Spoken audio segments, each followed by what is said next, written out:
This is a continuation of a story about a cult called the Order of the Fox-Tooth. You can find the first part on my channel or at the link in the comments. Chapter 3: Unraveling the Web.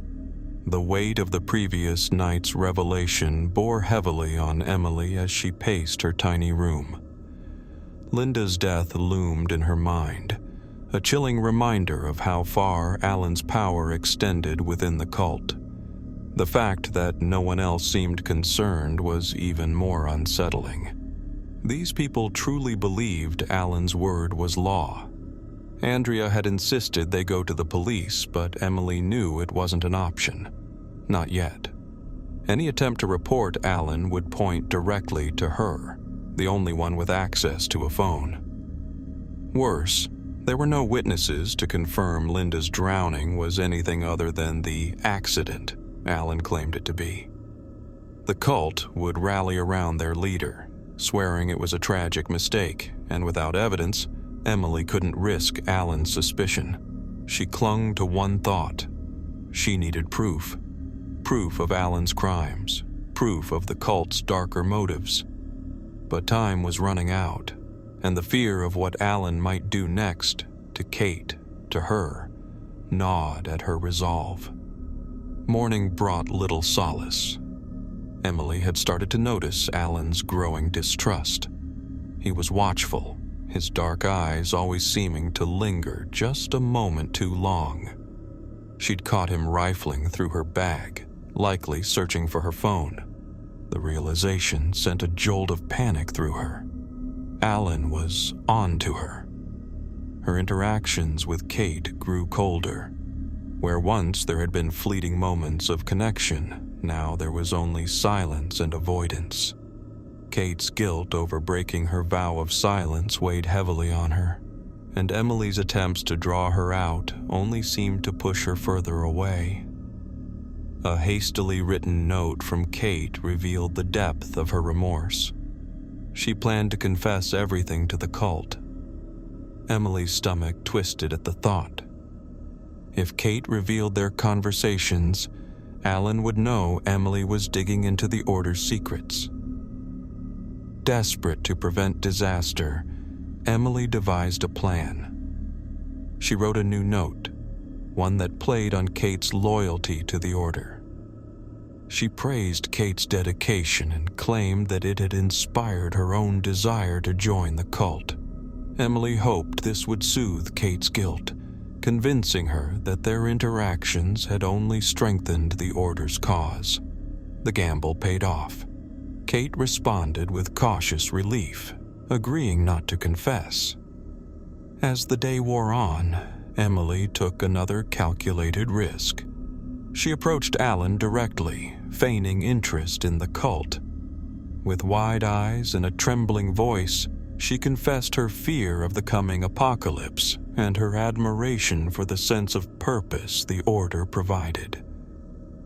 Allan studied her intently, his piercing gaze searching for any hint of deception. Finally, he nodded, his lips curling into a satisfied smile.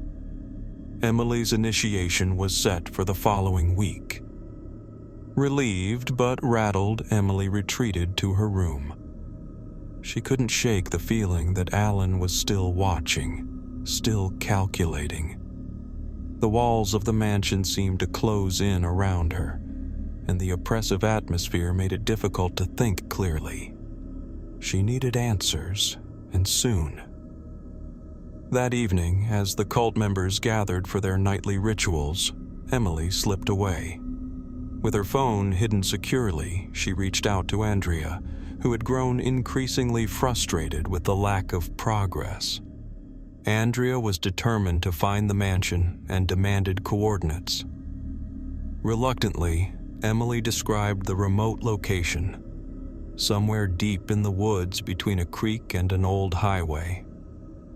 There was a nearby abandoned mill, she added, a crumbling structure that might serve as a landmark. Andrea's response was resolute. She was coming, no matter the danger. Emily's protests fell on deaf ears, and she could only pray that her friend would be safe. Hours later, as the mansion settled into uneasy silence, Emily slipped into the shadows once more. The diary she had been searching for, Linda's, was finally within her grasp. Hidden beneath a loose floorboard in the room Linda had occupied, the worn notebook held answers Emily hadn't dared to hope for. Flipping through the pages, Emily's breath caught at the revelations within. Linda had documented her entire journey through the Order, from her initial fascination with Allan to her growing unease. The most shocking entries, however, revolved around Rita, the girl Emily had met as Regina. Linda's words painted a horrifying picture. Rita had been drawn into the cult through Allan's charm, much like Emily herself. She had undergone the full initiation process, the breaking, the confession, and finally, the cleansing. But even after completing these grueling trials, Rita had remained uncertain about her place in the Order. Then came the trip to the beach. Linda described how Rita returned from that day changed. Allan declared her the cult's herald, claiming she had lost all memory of her former life and been reborn as Regina, a queen and spiritual guide for the cult. The other members, forbidden from questioning Allan, accepted this new narrative without hesitation. But Linda wasn't convinced. She had shared a room with Rita and had noticed a faint scar hidden beneath her hairline. It was the kind of mark that suggested trauma, a head injury perhaps. Linda suspected that Rita hadn't simply fallen at the beach, as Allan claimed. She believed Rita had been pushed. Emily's heart raced as the pieces fell into place. Allan had manipulated Rita's memory loss to mold her into a figurehead for the cult. He had stolen her identity and her life. The thought was sickening. As Emily read the final entry, a chill ran down her spine. Linda had written of her growing fear that she might be next. Her suspicions of Allan had made her a target, and she was certain her days were numbered. The weight of the truth settled heavily on Emily's shoulders. Allan was dangerous, a master manipulator willing to destroy anyone who challenged him. And now, Emily feared, she might be the next pawn in his twisted game. Chapter 4. The Edge of Desperation. The forest was eerily quiet, the kind of silence that made Andrea's every step feel deafening. She clutched her phone tightly, her heart pounding as she read Emily's latest message. The words blurred together in her panic, but the meaning was clear. Emily was in danger, and so was Kate. Emily had uncovered more horrifying truths about Allan and the cult. Through Linda's diary, she pieced together the story of Rita, now called Regina, and the sinister events that had led to her transformation. Allan's manipulation ran deeper than Andrea had imagined. He hadn't just brainwashed Rita, he had stolen her life, her identity, and her memories. The diary suggested that Allan had pushed Rita during their trip to the beach, causing her to hit her head and lose her memory. Instead of helping her, he had used her vulnerability to mold her into the cult's queen, the so-called Herald of the Apocalypse. Andrea's thoughts raced as she tried to make sense of it all. Why would Allan go to such lengths? Did he know about Rita's doubts, her hesitation to fully commit to the cult? Or was it simply a matter of control, a way to ensure her loyalty by erasing her past? Whatever the reason, one thing was clear. Allan was dangerous, and he wouldn't hesitate to hurt anyone who threatened his authority. Emily's messages grew more frantic as the day wore on. She described how Allan had tightened his grip on the cult in the wake of Linda's death, Rules were stricter, and surveillance was constant. Emily's phone was her only lifeline, but even that was at risk. Allan had confiscated her charger, leaving her with a dwindling battery and limited time to act. Andrea's heart sank as she read Emily's latest update. Allan had made an announcement during breakfast, declaring that the end of the world was near. He claimed that Regina had received a vision of a great fire consuming the mansion, a sign of the impending apocalypse. Andrea's stomach churned at the thought. She knew the vision wasn't a prophecy but a fragment of Rita's past, a memory of the house fire that had scarred her childhood. Allan had twisted it into a tool for his own agenda, using it to instill fear and urgency among the cult members. The announcement had immediate consequences. Allan accelerated the initiation process for new recruits, including Kate. Her confession was scheduled for that evening, and Emily's breaking was set to begin the following morning. Andrea's blood ran cold at the thought of what they would endure. She had to act quickly. As Andrea trudged through the forest, her phone buzzed again. Emily's message was brief but chilling. Kate had confessed. Despite her earlier promise to stay silent, the fear of the apocalypse had pushed her to reveal everything, including Emily's questions and suspicions. The cult was on high alert, and Emily was now a target. Andrea's fingers trembled as she typed back, urging Emily to run. But Emily's response was heartbreaking. She had tried to escape, climbing over the mansion's fence, but had fallen and injured her ankle. She was hiding nearby, unable to move quickly, and the cult members were searching for her. Allan was furious, and Emily was certain he would kill her if he found her. Andrea's mind raced. She had no choice but to call the police, despite the risks. She dialed with shaking hands, explaining the situation as best she could. The operator assured her that help was on the way, and that they would track her phone to locate the mansion. Andrea could only hope they would arrive in time. The minutes dragged on like hours as Andrea waited for a response. Her phone buzzed again, but it wasn't Emily. The message was from an unknown number. Andrea's breath caught as she read the words. "Hello, Andrea. Are you the one Emily has been messaging?" It was Regina. Andrea's heart pounded as she typed back, trying to keep her composure. Regina revealed that she had found Emily's phone and discovered Andrea's messages. Her tone was cold, detached, as she warned Andrea to forget about Emily and Kate. Allan, she said, would deal with them. Andrea's desperation spilled into her reply. She begged Regina to let them go, to remember who she was before Allan had taken over her life. She reminded Regina of their friendship, of the life she had before the cult. But Regina's responses were laced with denial and anger. She insisted that she had always been part of the Order, that Allan was her savior, and that the outside world was full of lies. Andrea's mind raced as she tried to break through the wall Allan had built around Regina's mind. She brought up memories from their past, details only a true friend would know. The birthmark on Regina's thigh that resembled a dragonfly, the tattoo she had gotten to match it, the stories they used to share about fairies and wings. For a moment, there was silence.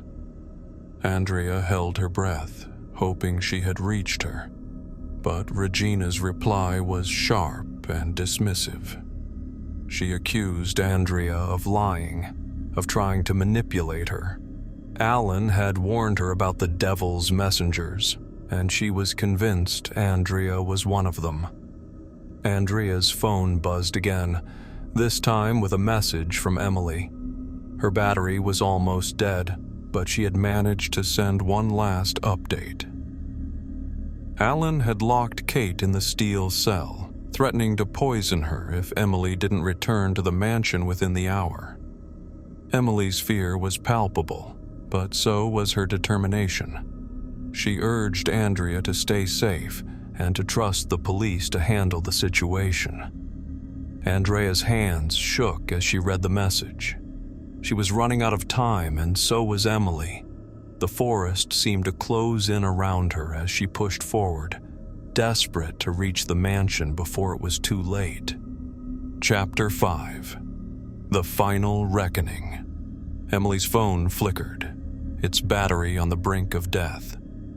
She crouched in the shadows near the mansion, her injured ankle throbbing with every heartbeat. The cult was still searching for her, their voices echoing through the forest. She couldn't move, couldn't run. Her only lifeline was Andrea, and even that was slipping away. Andrea's message came through just in time. She had a plan, a desperate, reckless plan. Emily hesitated but sent Allan's number, praying Andrea's idea would work before her phone gave out completely. Andrea's hands trembled as she dialed the number. The line clicked and Allan's voice came through, sharp and suspicious. "Who is this?" he demanded. Andrea steadied her voice, adopting a tone of authority. "The apocalypse has begun, Pastor." "What are you talking about?" Allan's voice wavered, uncertainty creeping in. "The police are coming, Allan. They know where you are. Your foxes have scattered, leaving only you and Kate behind." Allan's breath hitched. "Who are you?" "I ask the questions here, Pastor. Do you want to survive the end of the world?" "Of course." "Then stop searching for the lamb. Gather your flock in the house and release the key." "The key?" Allan's confusion was palpable. "Kate, she is the key to your salvation." Allan hesitated. "She's not even a member of the Order. She's no one." "You're wrong. She's the key to the new world. Without her, you're doomed." Andrea's words hung in the air, their weight pressing down on Allan. Finally, he relented. "Fine. I'll call off the search and bring everyone back to the house." Emily's phone buzzed faintly, the screen dimming as Andrea's updates came through. Allan had gathered the cult members inside, but Kate remained locked in the steel cell.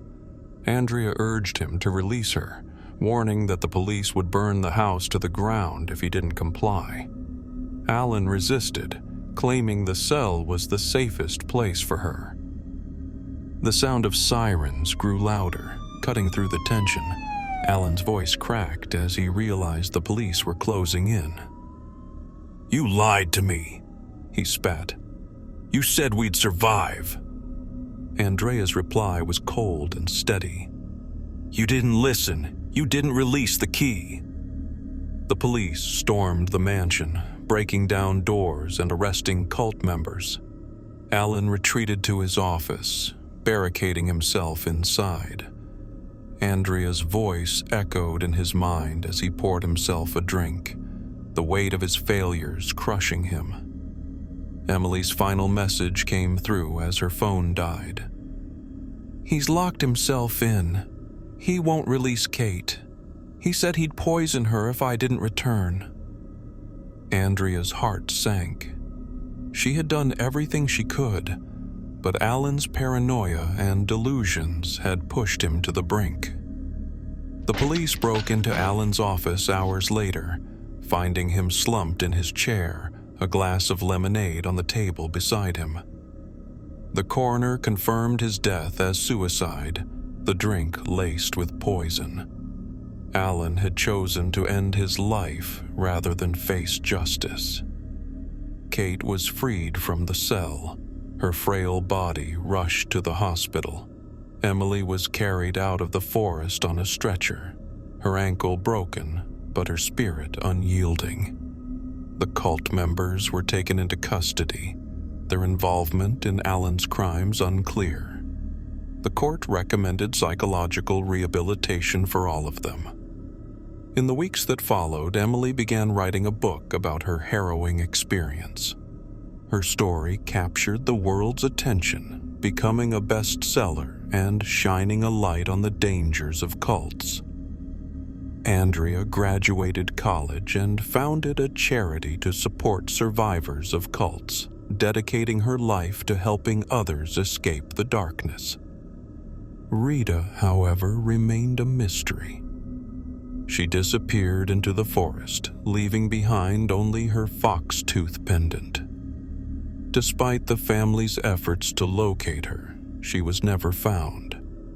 Her fate remains unknown, a haunting reminder of the lives Allan destroyed.